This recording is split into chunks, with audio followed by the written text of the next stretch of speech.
American presidential election மாதிரி 2 பேருமே பேசலாம் வாங்க. நீங்க உங்க சாதனையை சொல்லுங்க, நான் ஏன் சாதனை. இது உண்மையாலுமே இது ஒரு ஆரோக்கியமான போட்டி தானே. கண்டிப்பாக ஐயா ஸ்டாலின் அவர்களுக்கு இது ஒரு வரப்பிரசாதம் இல்லையா?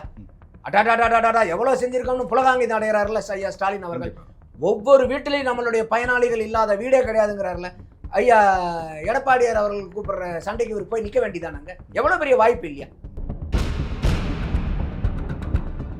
அப்பாவுடைய சொத்து அப்படி பிள்ளைகளுக்கு வரும் அப்படிங்கிற மாதிரி ஆமா அதுதான் சொல்றாங்க. இப்ப கட்சி வந்து அப்ப ஐயா கருணாநிதி ஐயா அவர்களுடைய சொத்தா இருந்தது, இப்ப ஐயா ஸ்டாலின் அவர்களுடைய சொத்தா இருக்குது. நாளைக்கு உதயநிதியினுடைய சொத்தா மாறும், நாளைக்கு வந்து இன்பநிதியினுடைய சொத்தா மாறும்.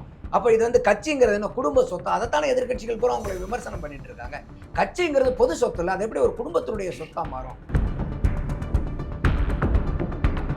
பிறப்பாலே ஒருத்தனுக்கு உயர்வு தாழ்வு தான் சனாதனம்ங்கும் போது இப்ப இது இவர் சொல்றாரு, நான் எனக்கு தாத்தா யார் தெரியுமா, அப்பா யார் தெரியுமா? அப்ப இந்த மாதிரி உங்க தாத்தா யாரு உங்க அப்பா யாருன்னு உங்க பிறப்புனால தானே அப்போ உங்களுக்கு எம்எல்ஏ சீட்டே கிடைச்சது. வேற யாருக்கும் கிடைக்குமா அப்படி? அப்போ இன்னைக்கு சனாதனத்தினுடைய உச்சமா இருக்கிறது யாரு? உதயநிதி ஸ்டாலின். ஆனா அவர் தானே சொல்றாரு டெங்கு மலேரியா மாதிரி சனாதனத்தை ஒழிக்கணும் அப்படின்னு. அப்ப சனாதனத்தை ஒழிக்கணும்னா முதல்ல யாரை ஒழிக்கணும்? அதனாலதான் சொல்றேன் சனாதனத்தினுடைய உச்சம், நீங்க சொல்லக்கூடிய சனாதனத்தினுடைய உச்சம் உதயநிதி ஸ்டாலின் அவர்கள். எவனோ ஒருத்தன் கப்பை கொண்டாந்து கொடுத்த உடனே வாங்கி நின்று போட்டோவை போட்டு போட்டோ எடுத்து விளம்பரப்படுத்துறீங்க. பத்தாவதுக்கு ஐயா சீஃப் மினிஸ்டர் கிட்ட கொடுத்து அவருக்கு ஒரு கப்பு கொடுத்து, அப்போ என்னங்க உங்களோட ஆளுமை திறன்? நீங்க எடப்பாடி பழனிசாமி அவர்களை பார்த்து நீங்க குற்றம் சொல்றதுக்கு ஏதாவது உங்களுக்கு தார்மீக உரிமையும் அருகதையும் இருக்கணும் இல்லையா? அதனாலதான் அவர் கேட்கிறாரு, நீங்க வந்து நைட் நேரத்தில் நீங்க இன்ஸ்டாகிராம்ல யாருடைய காலை வந்து ஃபார்வர்ட் பண்றீங்கன்னு தெரியாதான்னு அவர் கேட்கிறாரு. ஸ்டாலின் அவர்களுடைய தலையாய பார்வை என்னன்னா, எப்படியாவது இதில் உருண்டு பிறண்டு ஜெயிச்சு உடனே வந்து தன்னுடைய மகனை வந்து முதலமைச்சர் ஆக்கிட முடியாதாங்கிற ஒரு உயரிய நோக்கத்தில் போய்கிட்டு இருக்காரு. அப்ப இது எல்லாம் வண்டவாளம் தண்டவாளம் ஏறி இருக்கிறதுனால என்ன பண்றாரு, உடனே டெல்லிக்கு ஓடிடுறாரு.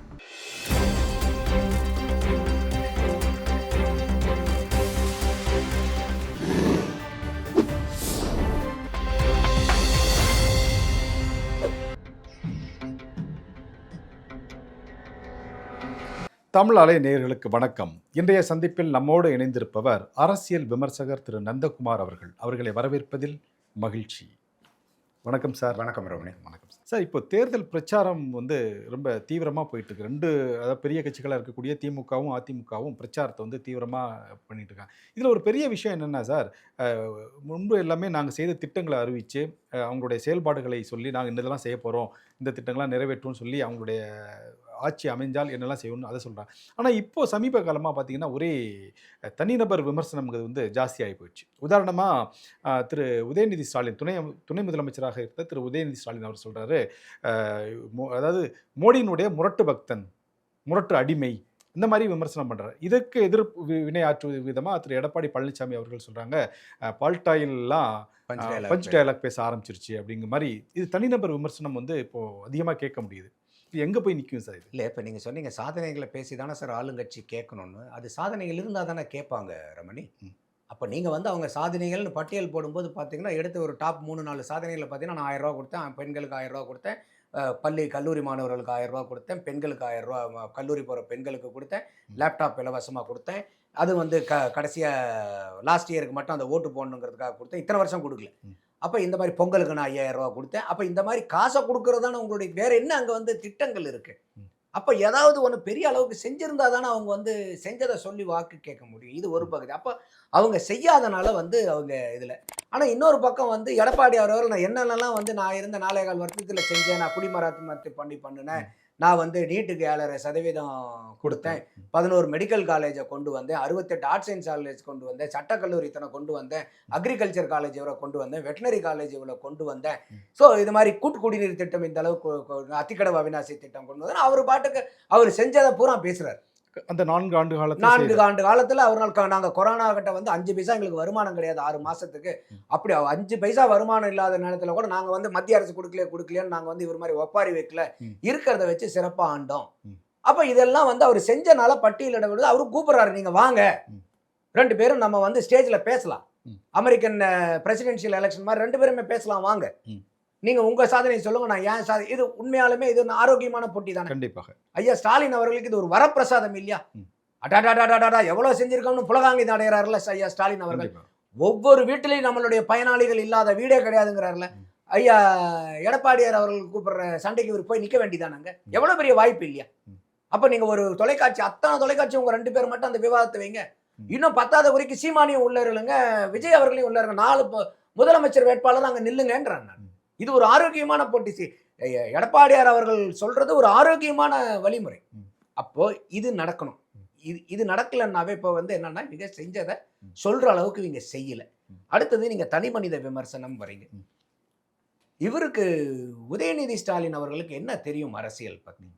2019 பாத்தீங்கன்னா அவர் சினிமா நடிகர், ப்ரொடியூசர், கட்சிக்குள்ளார வராரு. 2021 அரசியல் குடும்பத்தை சேர்ந்தவர் தானே சார்? ஆமா, அதுல நேரடி அரசியலுக்கு வரட்ட கூட பின்னால இருந்து இயக்கக்கூடிய என்ன வேலை பார்த்தாருன்னு மட்டும் சொல்லுங்க. அதுக்கு முன்னாடி 2019 ஒரு கட்சிக்கு வரதுக்கு முன்னாடி என்னென்னலாம் வேலை பார்த்தாரு அவர்? எங்கேயாவது ஒரு அரசியல் கட்சியிலே, அரசியல் மீட்டிங்லயோ, எங்கேயாவது ஒரு வேலையிலயோ, எங்கேயாவதுலயோ நம்ம பார்த்துருக்கோமா? இல்ல, பொதுவாக சார் நம்ம அது அப்பாவுடைய சொத்து அப்படி பிள்ளைகளுக்கு வரும் அப்படிங்கிற மாதிரி ஆமா, அதுதான் சொல்றாங்க. இப்ப கட்சி அப்ப ஐயா கருணாநிதி ஐயா அவர்களுடைய சொத்தா இருந்தது, இப்ப ஐயா ஸ்டாலின் அவர்களுடைய சொத்தா இருக்குது. நாளைக்கு உதயநிதியினுடைய சொத்தா மாறும், நாளைக்கு இன்ப நிதியினுடைய சொத்தா மாறும். அப்ப இது கட்சிங்கிறது என்ன, குடும்ப சொத்தா? அதைத்தானே எதிர்கட்சிகள் பூரா உங்களை விமர்சனம் பண்ணிட்டு இருக்காங்க. கட்சிங்கிறது பொது சொத்து இல்ல, அது எப்படி ஒரு குடும்பத்தினுடைய சொத்தா மாறும்? அப்ப 2019 நடிகனாவும் ப்ரொடியூசராகவும் இருந்த உதயநிதி ஸ்டாலின் அவர்கள் 2021 எம்எல்ஏ ஆகிறாரு, 2023 மந்திரி ஆகிறாரு, 2024 துணை முதலமைச்சர் ஆகிறாரு. அவர் எந்த ஸ்டேஜ்ல ஏறினாலும் அவர் தன்னை எப்படி அறிமுகப்படுத்திக்கிறார் ரமணி? தான் யாருன்னு தெரியுமா அப்படின்னு சொல்லி என்ன சொல்றாரு? அதான் முத்துவேல் கருணாநிதியோடைய பேரன் தான் சொல்றாரு. முத்துவேல் கருணாநிதியினுடைய பேரன், முத்துவேல் கருணாநிதி ஸ்டாலினுடைய மகன். அப்போ நீங்க இப்ப யாரு? துணை முதலமைச்சர். ஒரு துணை முதலமைச்சர் ஆனதுக்கு அப்புறம் கூட என் தாத்தா யாரு தெரியுமா, என் அப்பா யாரு தெரியுமான்னு தான் உங்களால சொல்ல முடியுதுன்னா, ஒரு துணை முதலமைச்சர் ஆனதுக்கு அப்புறம் கூட நீங்க யாருன்னு சொல்றதுக்கு உங்ககிட்ட சரக்கே இல்லையா? மேட்ரே இல்லையா? அவங்க சொல்லக்கூடிய விஷயம், எங்க தாத்தா அப்படி இருந்தாரு, எங்க அப்பா இப்படி இருக்கிறாரு, நான் இப்படி இருக்குன்னு என்ன சொல்லிக்கிறேன், வேற யாருக்கும் சொல்றதுக்கு அந்த இது கட்ஸ் இருக்கான்னு கேக்குறாரு. இதுதான சனாதனத்தினுடைய உச்சம். நீங்க சொல்லக்கூடிய சனாதனம் என்ன, உண்மையான சனாதனம் என்னங்கிறது ஓரமா வச்சிருங்க. இவங்க சொல்லக்கூடிய சனாதனம் என்ன சொல்றாங்க? பிறப்பாலேயே ஒருத்தனுக்கு உயர்வு தாழ்வுங்கிறது தான் சனாதனம். தப்பா புரிஞ்சு வச்சு தான் சொல்றாங்க. அதுல எனக்கு மாற்றுக்கிறது இல்லை. பிறப்பாலேயே ஒருத்தனுக்கு உயர்வு தாழ்வு தான் சனாதனம்ங்கும் போது, இப்ப இவர் சொல்றாரு, நான் எனக்கு தாத்தா யார் தெரியுமா, அப்பா யார் தெரியுமா? அப்ப இந்த மாதிரி உங்க தாத்தா யாரு, உங்க அப்பா யாருன்னு உங்க பிறப்புனால தானே அப்போ உங்களுக்கு எம்எல்ஏ சீட்டே கிடைச்சது. வேற யாருக்காவது கிடைக்குமா அப்படி? அப்போ இன்னைக்கு சனாதனத்தினுடைய உச்சமா இருக்கிறது யாரு? உதயநிதி ஸ்டாலின். ஆனா அவர் தானே சொல்றாரு, டெங்கு மலேரியா மாதிரி சனாதனத்தை ஒழிக்கணும் அப்படின்னு. அப்ப சனாதனத்தை ஒழிக்கணும்னா முதல்ல யாரை ஒழிக்கணும்? அதனாலதான் சொல்றேன், சனாதனத்தினுடைய உச்சம், நீங்க சொல்லக்கூடிய சனாதனத்தினுடைய உச்சம் உதயநிதி ஸ்டாலின் அவர்கள். வேற யாருக்காவது அந்த வாய்ப்பு கொடுத்துருக்கு? ஐயா ஸ்டாலினுக்கு அந்த வாய்ப்பு இருந்துச்சா? கட்சியில உள்ளடே எம்எல்ஏ 2 வருஷத்துல எம்எல்ஏ ஆகி, 3வது வருஷத்துல மினிஸ்டர் ஆகி, 4வது வருஷத்துல துணை முதலமைச்சர் ஆகிற வாய்ப்பு ஐயா ஸ்டாலினுக்கு இருந்துச்சா? அப்போ இந்த அளவுக்கு இருக்கக்கூடியவர் இன்னைக்கு எடப்பாடியை அவரை பத்தி பேசுறதுக்கு ஒரு ஒரு ஈக்குவல் ஸ்டேச்சர் இருக்கணும் இல்லையா? எடப்பாடியார் அவர்கள் எங்கேயாவது யாரையாவது அவமரியாதையா பேசியிருக்காரா? சார், திரு உதயநிதி ஸ்டாலினை மட்டும் நீங்க சொல்லிட முடியாது. திரு ஸ்டாலின் அவர்களும் அப்படிதான் திரு எடப்பாடி பழனிசாமி அவர்களை விமர்சனம் செய்கிறார். இல்ல, அது கூட துரோக பட்டியலை, தமிழ்நாட்டினுடைய வளர்ச்சி பட்டியல் நாங்கள் சொல்றதை விட உங்களோட துரோக பட்டியல தான் நீளமா இருக்கு அப்படிங்கிற மாதிரிலாம் சொல்றாரு. இல்ல, அதாவது இப்ப ஐயா ஸ்டாலின் அவர்கள் கூட இவர் எடப்பாடியார் அவர்களை விட வயசுல மூத்தவர். இவருக்கு 71, அவருக்கு 74 அந்த ரேஞ்ச் வந்துருச்சுன்னு நினைக்கிறேன். வயசுல மூத்தவர். என்னைக்குமே பார்த்தீங்கன்னாக்கா அவர் சிங்களரில் பேசுவார், பழனிசாமி பாரு. ஆனால் இங்கே பார்த்தீங்கன்னா ஸ்டாலின் அவர்களேன்னு தான் பேசுவார். எடப்பாடியார் அவர்களுக்கு நமக்கு விமர்சனம் இருந்தாலும் அவர்கிட்ட என்ன ஒரு பண்பு பிடிச்சனா, யாரையுமே அவ்வளோ சீக்கிரம் அவர் மட்டம் தட்டியோ, தரக்குறைவாவோ, அவமரியாதையோ, மரியாதை இல்லாமையோ பேசுறது இல்லை. அரசியல் ரீதியாக விமர்சனங்கள் இருக்கலாம் நமக்கு, பட் ஒரு தனிப்பட்ட மனிதனாக ஒரு தரம் தாழ்ந்து, அதாவது பிலோ த பெல்ட் அட்டாக் அவர் என்றைக்குமே பண்ணினதில்லை. இவர் இந்த மாதிரி இப்போ அவர் காலில் விழுந்து சீஃப் மினிஸ்டர் ஆனாருங்கிறத எவ்வளோ வக்கரமா, எவ்வளோ அசிங்கமா இதுக்கு முன்னாடி எல்லாம் உதயநிதி ஸ்டாலின் பேசியிருக்காருன்னு போட்டோ எடுத்து காமிக்கிறாரு தெரியும். அப்போ காலில் விழுந்து முதலமைச்சரான ஒருத்தர் அந்த ஒரு காரணத்துக்காக இந்த 4.25 வருஷத்துல அவர் என்னென்ன பண்ணியிருக்காரு, இந்த 4.25 வருஷம் எதிர்க்கட்சி தலைவராக என்னென்ன செஞ்சிருக்காரு, அதுக்கெல்லாம் நீங்க ஏதாவது பதில் இருக்கா? இப்போ இவருக்கு அந்த மாதிரி பராக்கிரம துணை முதலமைச்சர்னு வச்சுங்க. கொஞ்ச நாளைக்கு முன்னாடி ஸ்னேக் பாபுன்னு ஒருத்தர் வந்தார், உங்களுக்கு ஞாபகம் இருக்கா? வினோத் பாபுன்னு, வீல் சேர் கிரிக்கெட்ல நான் கப்பு வாங்கிட்டேன், உலக கோப்பை வென்றுட்டேன்னு இதே உதயநிதி ஸ்டாலின் அவர்களை போய் பார்த்து நான் உலகக்கோப்பையில் சாம்பியன் சொல்லிட்டு கப்பு கொடுத்து ஃபோட்டோ எடுத்துக்கிட்டார்ல, இந்த கப்பு பத்தாதுன்னு இன்னொரு கப்பு கொடுத்து அவங்க அப்பா ஐயா ஸ்டாலின் அவர்கள்ட்டையும் ஒரு ஃபோட்டோ எடுத்துக்கிட்டார்ல. இது எப்படி சொல்றது? இதுதான் உங்களுடைய ஆளுமை திறனா? எங்களை யாரும் ஏமாற்ற முடியாது அப்படின்னாங்களே. கட்சியில் இருக்கக்கூடிய கிளை செயலாளர் ஏமாறுவானா ரமணி? இந்த மாதிரி ஒருத்த வந்து உலக சாம்பியன் சொல்லிட்டு வந்து உங்ககிட்ட போட்டோ எடுக்கிறான்னா ஒரு கட்சி தொண்டன் ஏமாறுவானா? இப்ப நான் உங்க வீட்டுக்கு வரேன், நான் வரும்போது உங்க வீட்டுல நீங்க இல்ல, நான் ரமணியனுடைய ஃப்ரெண்டுன்னு வரேன், உடனே உங்க வீட்டுல இருக்கிறவங்க உங்களுக்கு போன் அடிக்க மாட்டாங்களா? ஏப்பா உங்க ஃப்ரெண்டுன்னு சொல்லிட்டு அவனை ஒருத்தன் வந்திருக்கான்ப்பா, அவனை உட்கார வைக்கலாமா வேண்டாமான்னு உங்க வீட்டுல இருக்கிற அம்மா கேட்பாங்களா கேட்க மாட்டாங்களா? கண்டிப்பா கண்டிப்பா. அது எல்லாம் இல்லாம எவனோ ஒருத்தன் கப்பை கொண்டாந்து கொடுத்த உடனே வாங்கி நின்று போட்டோவை போட்டு போட்டோ எடுத்து விளம்பரப்படுத்துறீங்க. பத்தாவதுக்கு ஐயா சீஃப் மினிஸ்டர் கிட்ட கொடுத்து அவருக்கு ஒரு கப்பு கொடுத்து, அப்போ என்னங்க உங்களோட ஆளுமை திறன்? நீங்க எடப்பாடி பழனிசாமி அவர்களை பார்த்து நீங்க குற்றம் சொல்றதுக்கு ஏதாவது உங்களுக்கு தார்மீக உரிமையும் அருகதையும் இருக்கணும் இல்லையா? அதனாலதான் அவர் கேட்கிறாரு, நீங்க வந்து நைட் நேரத்துல நீங்க இன்ஸ்டாகிராம்ல யாருடைய காலை வந்து ஃபார்வர்ட் பண்றீங்கன்னு தெரியாதான்னு அவர் கேட்கிறாரு. அப்போ நியூட்டன்ஸ் தேர்ட் லா என்னது? For every action there is an equal and opposite reaction. அப்ப நீங்க இப்ப நீங்க இந்த மாதிரி தனிப்பட்ட முறையில பேசினால எடப்பாடியார் அவர்களை பேசுறதுக்கு நீங்க நிர்பந்திங்க. பால்டா எல்லாம் பஞ்சு டயலாக் பேசுதா, நீ எந்த போட்டோவை வந்து நீ உட்கார்ந்து வந்து ஃபார்வர்ட் பண்ணிட்டு இருந்தீன்னு தெரியாது அவர் வந்து பண்றாரு. அப்ப இதுல என்ன வந்து அப்ப நீங்க பண்ணனால தானே சார் அது ஒரு வினைக்கு எதிர்வினை அப்படிங்கிறது. எதற்கு வினைக்கு எதிர்வினை தானே இது? அதனாலதான் சொல்றேன், நீங்க எந்த இடத்துலயாவது எடப்பாடியார் அவர்கள் வந்து இந்த மாதிரி ஒரு தனிநபரை தாக்குதலை பண்ணாங்கன்னு சொல்லி, அதே மாதிரி ஆர் ஆசா அவர்கள் இவருடைய பிறப்பை பத்தி எவ்வளவு தூரம் அசிங்கமா பேசினாருன்னு தெரியும், போன தேர்தல் எல்லாம் என்ன பேசினாருன்னு தெரியும். அப்போ இதெல்லாம் வந்து ஒரு அநாகரிகமான அரசியல். அவர் தான் கூப்பிடுறாருல, வாங்க என்னுடைய ஆட்சி எப்படி இருந்துச்சுன்னு நான் பேசுறேன், நீங்களும் வாங்கன்னு கூப்பிடுறாருல. ஏன் ஐயா ஸ்டாலின் போகணும், உதயநிதி ஸ்டாலின் அனுப்பிச்சு விடுங்க, நீங்க தான் அவ்வளவு பெரிய தைரியமான ஆளாச்சே, போங்க, எடப்பாடி தான் கூப்பிடுறாருல, போய் சபையில நின்று ப்ரூவ் பண்ணுங்க சார் நீங்க யாருன்னு. சும்மா ஒரு போட்டோவை எடுத்து வச்சுட்டு அந்த போன தேர்தலில் செங்கலை தூக்குன மாதிரி இன்னைக்கு ஒரு போட்டோன்னா, எடப்பாடி பழனிசாமி 4.25 வருஷமா முதலமைச்சரா என்ன பண்ணாரு, 4.25 வருஷமா எதிர்கட்சி தலைவரா என்னென்ன பண்ணிருக்காருன்னு நீங்க அவர் தான் கூப்பிடுறாருல, போய் விவாதம் பண்ணுங்க. அதை பண்ணுனீங்கன்னா நீங்க வந்து ஒரு ஆரோக்கியமான அரசியல்வாதி, ஒரு நாகரிகமான அரசியல்வாதி. அதை விட்டுட்டு நீங்க வந்து ஒருத்தர் காலில் விழுவுறதுன்னா, ஏன் இப்போ உங்களுக்கு வந்து இந்த குடும்பத்துக்கு பூரா பரம்பரை அடிமையா இருந்தாலும் பரவாயில்லன்னு எத்தனையோ பேர் சொல்றாங்களா, அதெல்லாம் எங்க போறது? அப்ப நீங்க என்னத்தை பண்ணி வச்சிருக்கீங்க? ஒரு சாதாரண 420 வந்து கப்பை கொடுத்து ஒரு ஒரு துணை முதலமைச்சரை ஏமாத்துறாருங்க.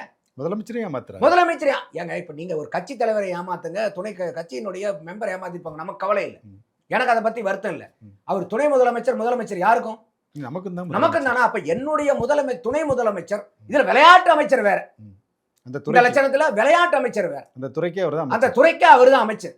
ஒரு 420 வந்து ஒரு கப்பை கொடுத்து வந்து நான் உலக கோப்பையை ஜெயிச்சுட்டேன்னு வந்து அவங்க கூட போட்டோ எடுத்துக்கிட்டு நீங்க வந்து பிரபலியப்படுத்துற நீங்க வந்து இவரை பார்த்து இன்னொரு அரசியல்வாதி பார்த்து விமர்சனம் பண்றதுக்கு என்ன தார்மீக உரிமை இருக்குன்னு தான் என்னுடைய கேள்வி. நீங்க நல்லபடியா ஒரு அரசியல்வாதியா இருந்து தீர்க்கமான செயல்பாட்டலா இருந்து பண்ணீங்கன்னா பரவாயில்ல. சட்டசபையில் விளையாட்டு துறைக்கு மானிய கோரிக்கை வந்தார் அவரு. சீஃப் மினிஸ்டர் தான் அந்த மானிய கோரிக்கை படிக்க வேண்டியதாரு சட்டசபையில். விளையாட்டுத்துறை அமைச்சராக இருந்து இவர் வரல. அப்ப இவரெல்லாம் பேசுறதுக்கு, அரசியல் பேசுறதுக்கு என்ன ஒரு உரிமை இருக்கு? விளையாட்டுத்தனமா எடுத்து வந்திருப்பாரு சார். அப்ப அதனாலதான் நமக்கு வருத்தம் இருக்கு. நீங்க இதே நல்ல அரசியல் பண்ணீங்கன்னா உதயநிதி ஸ்டாலின் நம்ம பாராட்ட போறோம். நமக்கு அவருக்கு என்ன சண்டை இருக்கு, இல்ல நமக்கு எடப்பாடிக்கு என்ன பந்தம் இருக்கு? அது ஒண்ணும் கிடையாது. அவர் தானே சார் இளம் தலைவருங்கிறாங்க. இளம் பெரியார். நீங்க வேற இளம் தலைவர், இளம் தளபதி. இளம் பெரியார் தான் இன்னைக்கு ட்விட்டர்லயும் இன்ஸ்டாகிராம்லயும் அந்த மாதிரி போட்டோ ஃபார்வர்ட் பண்ணிருக்காரு. இளம் பெரியார் தான் வந்து இந்த மாதிரிலாம் வந்து 420னால ஏமாத்தப்படுறாரு. சனாதனத்தினுடைய உச்சமா இருக்கக்கூடியவர் இளம் பெரியார் தான்.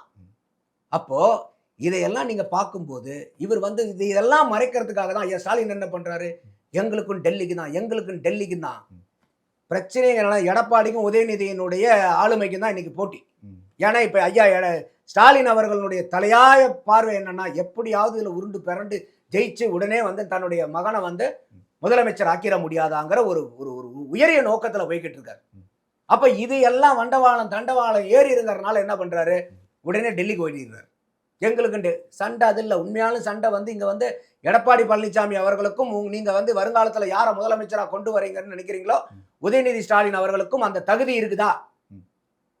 ஐயா ஸ்டாலின் அவர்கள் இந்த எலெக்ஷன் முடிச்சதுக்கு அப்புறம் அவர் ரெஸ்ட் எடுப்பார். அப்போ இவரை கொஞ்சம் ப்ரொஜெக்ட் பண்ணா திமுக ஒண்ணுமில்லாம போயிடுங்கிறதுனால டாக்டிக்கலா தமிழகத்துக்கும் டெல்லிக்கும்ங்கிறது இவங்க ஸ்ட்ராட்டஜி கொண்டு வந்ததே இந்த உதயநிதி ஸ்டாலின் அவர்களுடைய இந்த அரசியல் இயலாமைய, அரசியல் புரிதல் இல்லாமைய வெளிப்படுத்திட்டா ஒட்டு மொத்தமா சேதாரம் ஆயிருமேங்கிறதுக்காக இளம்பெரியாரை காப்பாத்துறதுக்காக இவங்க வந்து டாபிக்கை மாத்தி விட்டுருக்காங்க. அதுதான் ரமணி நான் பார்க்குறேன். Okay sir. சார் இப்போது சமூக வலைத்தளங்களிலும் சரி, மெயின் ஃப்ரேம் மீடியாக்களிலும் சரி, வரக்கூடிய கருத்து கணிப்புகள்லாம் பார்க்கும்போது யார் ஜெயிப்பாங்கிற ஒரு எண்ணம் வந்து மக்கள் மத்தியில் ஒரு பெரிய குழப்பத்தை ஏற்படுத்தியிருக்கு. ஒரு நாள் பார்த்தா அதிமுக அறுதி பெரும்பான்மையிட்டு ஜெயிக்கிற மாதிரி ஒரு சர்வே வருது. இன்னொரு நாள் பார்த்தா திமுக அறுதி பெரும்பான்மையிட்டு ஜெயிக்கிற மாதிரி ஒரு இது வருது.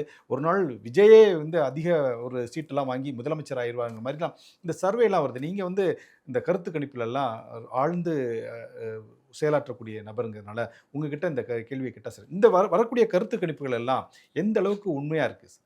இல்லை, இப்போ கருத்து கணிப்புங்கிறது வந்து இது கருத்து கருப்பா இல்லை திணிப்பா? இது ரெண்டாவும் இருக்குது. இன்னைக்கு வந்து அது யார் செய்கிறாங்கங்கிறத பொறுத்து அது கருத்து கணிப்பா திணிப்பான்னு மாறுது. இன்னைக்கு பல ஸ்ட்ரக்சர்டு சர்வேஸ் இருக்குது. அது இல்லாமல் இன்னைக்கு வந்து என்ன ஆகுதுன்னு கேட்டிங்கனாக்கா, உங்களுக்கு ஒரு சர்வேங்கிறது வந்து அதில் சில போதாமைகள் நிறையா இருக்குது. என்ன காரணம்னு கேட்டிங்கனாக்கா, இன்றைக்கி நமக்கு 234 தொகுதி. அந்த 234 தொகுதியில் 75,032 பூத்து. அப்போ நம்ம எடுக்கக்கூடிய சர்வே வந்து ஒவ்வொரு பூத்தையும் ரெப்ரசன்ட் பண்ணுதா? ஏன்னா ஒவ்வொரு தொகுதி, ஒரு மாநிலம் இருக்குன்னா அத்தனை தொகுதியும் ஒரே மாதிரி இருக்காது, வேற வேற மாதிரி பிஹேவ் பண்ணும். அந்த தொகுதிக்குள்ளார இருக்கக்கூடிய பூத்து வந்து ஒரு 200 250 பூத்துலேருந்து 500 பூத் வரைக்கும் போகுதுன்னாக்கா, அந்த ஒவ்வொரு பூத்தும் ஒவ்வொரு மாதிரி ரியாக்ட் பண்ணும். அப்போ இங்கே பிரச்சனை எங்கே வருதுன்னா, நம்ம எடுக்கக்கூடிய சாம்பிளிங் ப்ராப்பரான பாப்புலேஷனை ரெப்ரசன்ட் பண்ணுற சாம்பிளாக இருக்கா? இஸ் இட் அ ரெப்ரசன்டேட்டிவ் சாம்பிளாங்கிறது தான் இங்கே கொஸ்டின் மார்க். இப்போ 75,032 இருக்கிற இடத்துல நீங்கள் வந்து 15,000 20,000 30,000 40,000 பூத்துக்கு ஒரு ஓட்டு கூட சர்வே கூட எடுக்கிறது இல்லை. அப்போ இது எந்த அளவுக்கு வந்து நீங்கள் என்ன பெராமீட்டரில் அந்த சாம்பிளிங்கை வந்து நீங்கள் பண்ணுறீங்கிறது முக்கியம். அதே மாதிரி ஒரு ஒரு ஒரு நீங்கள் இப்போ ஒரு சர்வே நீங்கள் என்ன எடுக்கிறீங்கன்னா கூட நான் 100க்கு 100 உண்மை ஒரு வாக்காளர் சொல்லுவாருங்கிறது உண்மை கிடையாது. கரெக்ட். தேர்தல் வாக்களிக்க போகிற நேரம் கூட ஒரு மனநிலை மாறும். ஏன்னா வீட்டிலேருந்து கிளம்பும்போது ஒரு புத்தி இருக்கும், இந்த கட்சிக்கு போடலான்ட்டு, இந்த ஆளுக்கு போடலான்ட்டு. மெஷினுக்கு போய் நின்ன உடனே மாறிடும். கண்டிப்பாக. ஸோ அப்போ இந்த மாதிரி இருக்கும்போது ஒரு அன்னைக்கு அவர் வரக்கூடிய சர்வே அன்னைய நிலை சார்ந்து அவர் உண்மையே பேசுகிறாருன்னா கூட, இன்னைக்கு என்னுடைய ஸ்டேட்டஸ் என்ன, இன்னைக்கு நான் என்ன, அதை வந்து நான் இன்னைக்கு போடுவேன். நாளைக்கு வந்து என்னுடைய மைண்டு மாறும். நேற்று வரைக்கும் பிடிச்சது இன்னைக்கு பிடிக்காம போகலாம், இன்னைக்கு பிடிக்காம இருக்கிறது நாளைக்கு பிடிச்சி போகலாம். அப்போ இன்னைக்கு இருக்கக்கூடியதே வந்து அதனால தான் சில கேள்வி இன்னைக்கு தேர்தல் வச்சா நீங்க யாருக்கு வாக்களிப்பீங்கிறது. ஓகே. அப்போ அந்த கேள்வி நாளைக்கு கூட பொருந்தாது, அன்னைக்கு தான் பொருந்தும். நாளைக்கு வச்சா கூட அது பொருந்தாது. அப்போ இந்த மாதிரி நிறைய கேப்ஸ் இருக்கு, அவங்க கிட்ட போதாமைகள் இருக்கு. இதை அட்ரஸ் பண்ணணும். அதுக்கு பெரிய இன்ஃப்ராஸ்ட்ரக்சர் வேணும், பெரிய ஒரு ஒரு மேன் பவர் வேணும் உங்களுக்கு. போய் இவ்வளோ பெரிய வாஸ்ட். அதனால தான் வந்து பார்த்தீங்கன்னா நீங்கள் கடந்த ஒரு 5-6 தேர்தலுக்கு மேலே பார்த்தீங்கன்னா தமிழ்நாடு, எஸ்பெஷலி தமிழ்நாடுனுடைய இதை பார்த்தீங்கன்னா சர்வே வர்றதுக்கும் களத்தில் ரிசல்ட் வர்றதுக்கும் சம்மந்தமே இல்லாமல் இருக்குது. காரணம் என்னன்னா இவ்வளோ இது இருக்குனால. அதை வந்து நீங்கள் இப்போ இன்னொன்று, நீங்கள் ஒரு சர்வேன்னு பண்ணும்போது ஒரு அளவுக்கு நீங்கள் வந்து ஓட் பர்சன்டேஜை கணிக்க முடியும். சீட்டை வந்து ஒரு மாடலை வச்சு தான் இவங்க வந்து அதை சீட்டாக கணிக்கிறாங்க. அப்போது இன்னைக்கு நம்மளுடைய எலெக்ஷன் சிஸ்டம் வந்து பார்த்தீங்கன்னா ஃபர்ஸ்ட் பாஸ் த போஸ்ட். அப்போ வெறும் 0.5% வாக்கு வித்தியாசம் இருந்தால் கூட அது பெரிய அளவுக்கு வந்து சீட்டினுடைய எண்ணிக்கை வந்து ஒரு ஸ்விங் ஆகிறதெல்லாம் நம்ம ஏற்கனவே நம்ம தமிழ்நாடு தேர்தலில், இந்தியா தேர்தலெல்லாம் பார்த்துருக்கோம். அப்போ இது கூடுமான வரைக்கும் ஒரு ஒரு டு சர்டன் எக்ஸ்டென்ட் வந்து ஒரு ஆள், ஒரு கட்சி எவ்வளோ வாக்கு சதவீதம் வாங்குவாங்கங்கிறத ஒரு யூகிக்கலாமே ஒழிய ஒரு ட்ரெண்ட், அதுவும் இந்த சாம்பிள் வந்து ரெப்ரசன்டேட்டிவ் சாம்பிளாக இருக்கணும், பாப்புலேஷனை அப்படியே ரிஃப்ளெக்ட் பண்ணணும். இப்போ உதாரணத்துக்கு வந்து தமிழ்நாட்டில் என்ன டெமோகிராஃபி இருக்கு, என்ன சாதிக்காரங்க, இல்லை வந்து என்ன மதத்துக்காரங்க, என்ன வயசுக்காரங்க, என்ன பிரச்சனை, அப்போ அது பூரா இந்த சாம்பிளிங்கில் ரெஃப்ளெக்ட் ஆகணும். புரியுதா நான் சொல்றேன்? Okay okay okay. அதுல வந்து இப்போ ஒரு 5,67,000 வாக்காளர்களுடைய டெமோகிராஃபி என்னவோ, இப்போ நான் வந்து ஒரு 50,000 சாம்பிள் ரிஃப்ளெக்ட் பண்ற மாதிரி இருக்கணும். அதுல என்னென்ன சதவீதமோ அது பூரா இதுல வந்து ரெஃப்ளெக்ட் ஆகணும். அப்பதான் அது ஆச்சுன்னா உங்களுக்கு வந்து ஓரளவுக்கு அக்யூரேட்டா ஓட் ஷேரை கன்சிடர் பண்ண முடியும். ஷீட் ஷேர் வந்து இந்த ஃபர்ஸ்ட் பாஸ் த போஸ்ட். இப்போ நம்ம வந்து ஒரு 4 பேர் நிக்கிறோம் ஒரு தொகுதியில், வெறும் 100 ஓட்டு தான். இந்த 100 ஓட்டுல நம்ம 4 பேர்த்துல யாரு ஒத்த ஓட்டு அதிகமா வாங்கினா கூட அவங்க தான் ஜெயிச்சாங்க. 26 ஓட்டு யார் வாங்குறாங்களோ அவங்க ஜெயிச்சாங்க. அவ்வளவுதான். ஆமா, இப்ப 4 பேர் நிக்கும் போது 26 ஓட்டு யாருக்கு, அது எல்லாத்துக்கும் ஈக்குவலா விழுந்துச்சுன்னா. ஆமா. அப்ப வந்து பாத்தீங்கன்னாக்கா அந்த எனக்கு அடுத்தா வர்றவரை விட ஒரு ஓட்டு நான் சேர்த்து வாங்கிட்டேன், நான் எம்எல்ஏ. இதுதான் சிஸ்டம். இத்தனை சதவீதம் கூட வாங்கிட்டான் இல்லை. அதே மாதிரி இப்போ வந்து இந்த கட்சி இவ்வளோ சதவீதம் வாங்குது, அதனால இத்தனை சதவீதம் இந்த கட்சிக்கு சீட்டு, சம்பந்தமே கிடையாது. வாக்கு சதவீதத்துக்கும் சீட்டு சதவீதத்துக்கும் சம்பந்தமே இல்லை. இதை வந்து ஒரு மாடலை வச்சு அவங்க வந்து ஒரு ஒரு ஒரு ஒரு கியூரியாசிட்டியை கிரியேட் பண்ணுறதுக்காக பண்ணுறாங்க. அது இல்லாமல் நீங்கள் சொன்ன மாதிரி இன்னைக்கு நிறையா சர்வே ஹவுசஸ் வந்து அவங்களுக்குன்னு சில ஒரு பயாஸ்னஸ் இருக்குது. ம். இப்போ நான் சொன்னேன் நிறையா செலவுகள் இருக்குது, அவங்களுக்கு நிறையா இன்ஃப்ராஸ்ட்ரக்சர்லாம் வேணுங்கும்போது சில பேர் அதை ஸ்பான்சர் பண்ணுவாங்க. அப்போ ஸ்பான்சர் யாரோ அவங்களுக்கு வந்து மகிழ்ச்சி கிடைக்கக்கூடிய அளவுக்கு சில இடத்துல மேனிப்புலேஷனும் நடக்கும் இதில். ஏன்னா அதில் வந்து ஒரு டைலமா சுச்சுவேஷன் வரும்போது இங்கேயும் போகலாம் அங்கேயும் போகலாங்கும்போது யார் ஸ்பான்சரோ இங்கே போகுதுங்கிற அளவுக்கு கொண்டு போகலாம். ஸோ இதெல்லாம் வந்து நிறையா குளறுபடிகள் இருக்கிறனால ஒரு ஒரு சயின்டிஃபிக்கல் மெத்தடாக இருந்தாலும் அந்த சயின்டிஃபிக் மெத்தடுங்கிறது வந்து சில கேப்ஸ் எப்பயுமே இருக்கும். Always you have to take with pinch of சால்ட்ன்பாங்க. அந்த மாதிரி ஒரு ஒரு ஒரு சின்ன ஒரு பிஞ்ச் ஆஃப் சால்ட்டோட தான் நம்ம இந்த சர்வேஸை பூராமே நம்ம பார்க்க வேண்டியது. Okay sir. அதான் இந்த மேனிப்புலேஷன் பற்றி சொல்லும்போது இந்த கருத்து கணிப்புகள் வந்து வாக்காளர்களை ஒரு மேனிஃபெக்ட் பண்ணுமா சார்? இல்லை இப்போ இது வந்து மக்களுக்கே வந்து ஒரு கருத்து கணிப்புனா அட இதுக்கு வந்து அட இவங்க எடுத்திருப்பாங்கப்பா, அவங்களுக்கு சாதமாக அட அந்த கட்சிக்காரங்க அதை எடுத்திருப்பாங்கப்பா, அந்த அப்படிதான். மாதிரி ஒரு மக்கள்கிட்டே வந்து ஒரு அந்த மாதிரி தான் நம்ம எடுத்துட்டு போக இது வேண்டியது. என்னன்னா உங்களுக்கு ஒரு நெரேட்டிவ் செட் பண்றதுக்கு உதவும். ஓகே. ஒரு கட்சிக்கான நெரேட்டிவ் கட்சிக்கான நெரேட்டிவ் பாருங்க, நாங்க தான் ஜெயிக்க போறோம், நாங்க தான் ஜெயிக்க ஓ, போறோம். அந்த மாதிரி ஒரு இத மாதிரி வந்து ஒரு மக்கள் கிட்ட, அதனால தான் நீங்க கேட்டீங்க கருத்து திணிப்பான்னு. ஆமா. அந்த கருத்து கணிப்புக்கு பதில் அது கருத்து திணிப்பாக தான் இப்ப பெரும்பாலானது பயன்படுதுங்கிறது ஒரு உள்ளபடியே ஒரு துர்பாகிய சூழ்நிலை தான். Okay sir. ரொம்ப நன்றி, வணக்கம். நன்றி ரமணி.